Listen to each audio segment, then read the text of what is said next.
Now, why albums are dying. Want to have a little conversation about why people aren't really listening to albums like they used to anymore. This is something I'm sure has crossed your mind, especially with how different the state of music is these days, and especially considering how different people listen to music now. I want to go over 5 different reasons why this is happening, so let's start with the first one.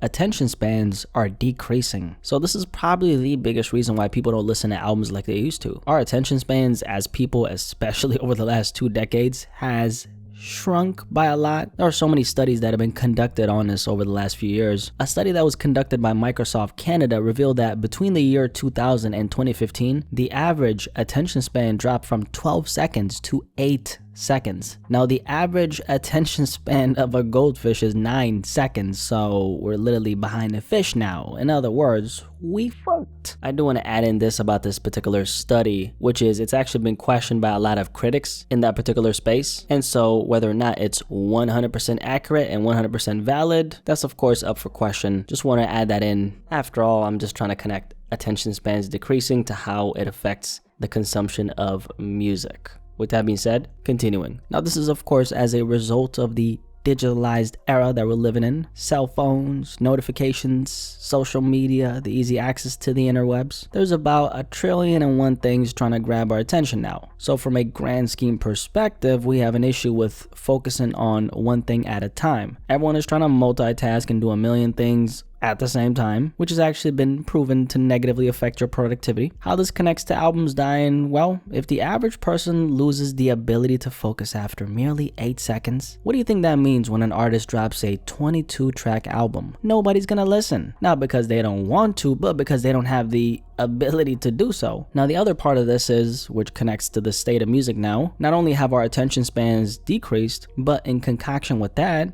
the amount of quality albums getting dropped has also decreased.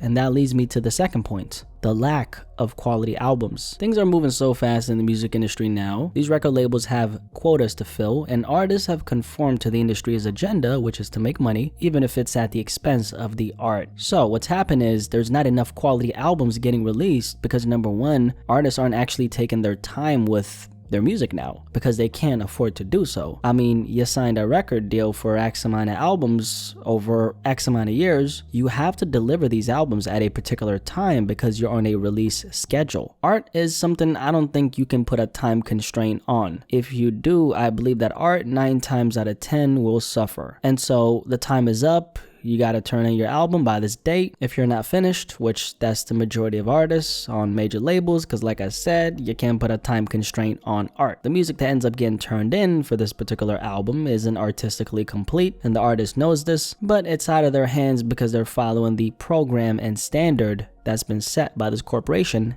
they signed to. The artists who do take their time with music and dropping albums are anomalies. And that right there, that's the minority, specifically the 20%ers. Since this minority is such a small percentage of the artists in the business, even if let's say every single one of them, which isn't likely at all, somehow manages to deliver a quality body work that they can take their time with, that still leaves us with the 80%, which is the majority. And that 80% are responsible for actually keeping the machine going. So the percentage of quality albums being released now is just very low. There's a reason why the concept of classic albums are dying. I mean, when was the last time you listened to an album and said, whoa, I can envision this album being considered a classic a decade down the road? Or, I can see myself listening to this album a decade down the road. The majority of albums coming out now just don't stand the test of time. And I think that's one of the key aspects of a quality body of work. It's not whether or not there's a message in the music, it's whether or not the project has some type of longevity to it. And ain't too many albums like that these days. Most projects now have their 5 minutes of attention and we move on to the next one and the next one and the next one. The third reason why albums are dying is because we're in a single driven era of music now. Now, what does this exactly mean? Well, it just means that singles are what's fueling the music industry now. It's not albums, believe it or not, and this is for a myriad of reasons, but one of them is connected to the first point. Since we're literally getting beat by the goldfish now, that's embarrassing. That means that the music industry has changed its focus from making albums the focal point to making singles the focal point. Because a single, more often than not, is what makes an artist actually popular. Let me ask you this question. When was the last time someone told you about an artist and they referred a single record than an entire album. These days, individual pieces of art is usually what makes an entity or person stand out, and that's because it's easier to focus on one thing rather than a big thing which contains a collection of things, i.e. an album. Since we're in this single-driven era, artists and musicians would rather bank on a single to keep a constant flow of music dropping rather than one moment in terms of an album that's most likely going to be fleeting. Because you drop that one album, the natural inclination any artist is going to have is, let me now move on to the next album. However, if you bank on singles, you're going to move on from one single to another single to the next single, which is easier to do. This incentivizes the musician to put their focus on giving the consumer these quick and easily manageable hits, and their fans in return are getting a constant stream of music over time, and that's something that ends up lasting for a longer period of time. If people's attention spans are so bad that they can't even pay attention to an entire album, what's the point in dropping said album? That's how a lot of artists think now. Now, if you're on a major label, there's only so much time you could make dropping singles your strategy, because at some point, you gotta turn your project in. However, a lot of independent artists are utilizing the single strategy until they build up enough of a demand for a full-length project, which I actually think is the smart thing to do, but that's another conversation for another day. By the way, speaking of being in a single-driven era, did you guys know that recently I actually announced that I'm dropping my debut single on January 1st? It's titled Told Myself, and I literally just revealed the cover yesterday on Instagram. If this is the first time you're hearing about this, some context behind it. The other day I dropped a video essentially announcing that I'm going to be dropping a song on January 1st, and I'm really going to be embarking on this artist journey, because I've been talking about this for a long time, but you know what, man, I feel like I want to join the train now. On the real though, music is something I've been wanting to get into for a long time. I've been a writer for quite a while, but I never really had the confidence to go into the studio and record my own music. This year is when everything changed, however, because I decided to go to studio and your boy cooked up a little bit of heat, and now almost 12 months later, everything has finally came together. Special thanks to everybody who's pre-saved the record so far. It really means a lot, and I'm so excited to share this with you guys. Told Myself, my debut single, is dropping on January 1st, and the music video is dropping right after. If you want to jump on this and support early, the pre-save link to my song will be in the description below. I appreciate you so much. Thank you. But anyway, let's continue with the video.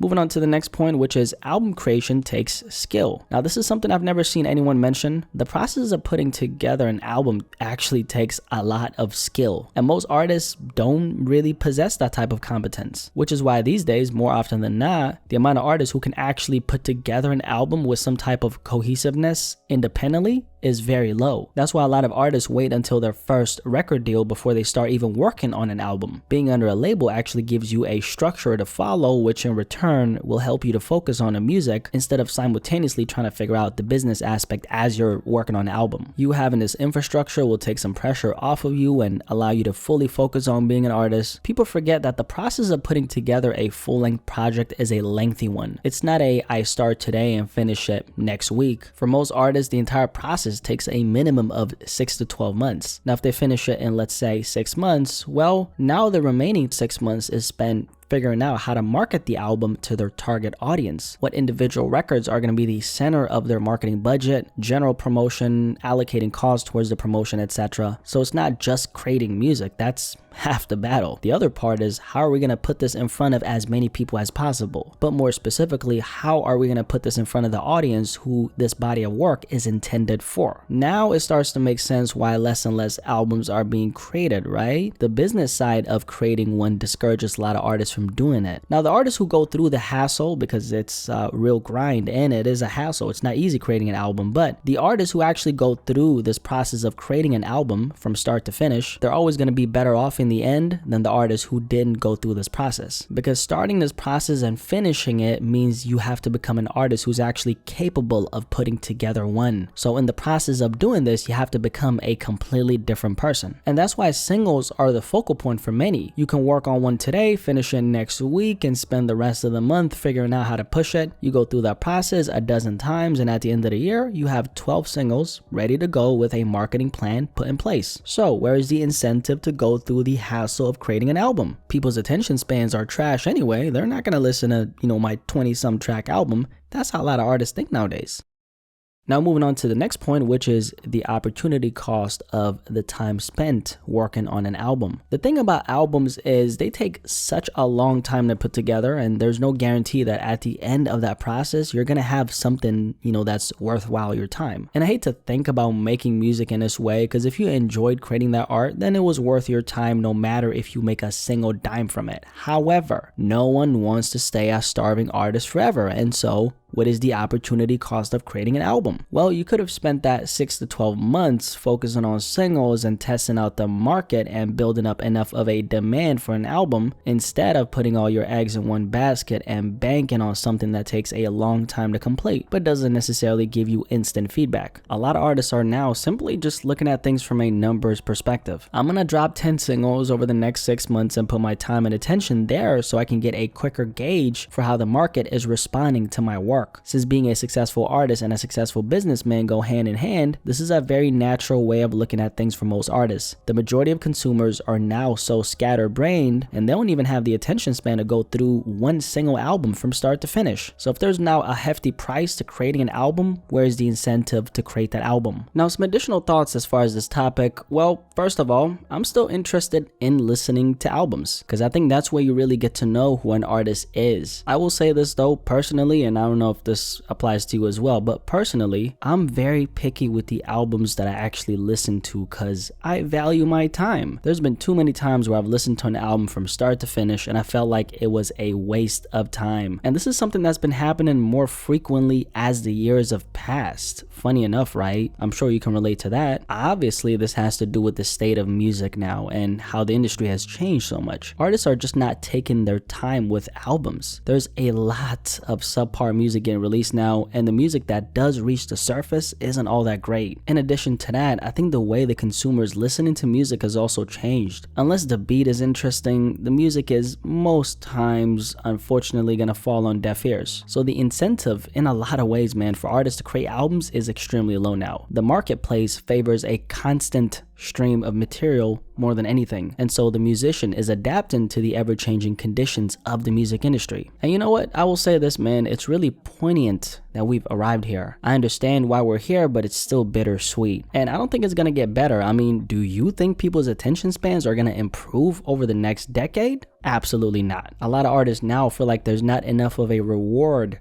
going through the process of creating an album because people aren't listening like that. And I don't think artists should be discouraged from creating albums due to this fact. You do, however, as an artist, have to keep this in mind. The industry doesn't favor albums unless you're already an established name who's going to get their fair share of attention. All it really comes down to at the end of the day is manage your expectations if you're someone who enjoys creating full bodies of work. This generation unfortunately has a very hard time listening to music and digesting it due to the decrease of the human attention span. It's pretty sad, but then again, as a consumer myself, I gotta say, it is pretty hard finding really great albums now. The game is just saturated with subpar material. Until that changes, I think this conversation is only going to grow in relevancy over time. Anyway, that's why albums are dying. Do you have any thoughts on this topic? My name is Blacky Speaks. Thank you for joining me today. If you're new here, subscribe and drop a like if you enjoyed this video. Curious to hear what you have to say about this topic though, and yeah, catch you on the next one. I'm out.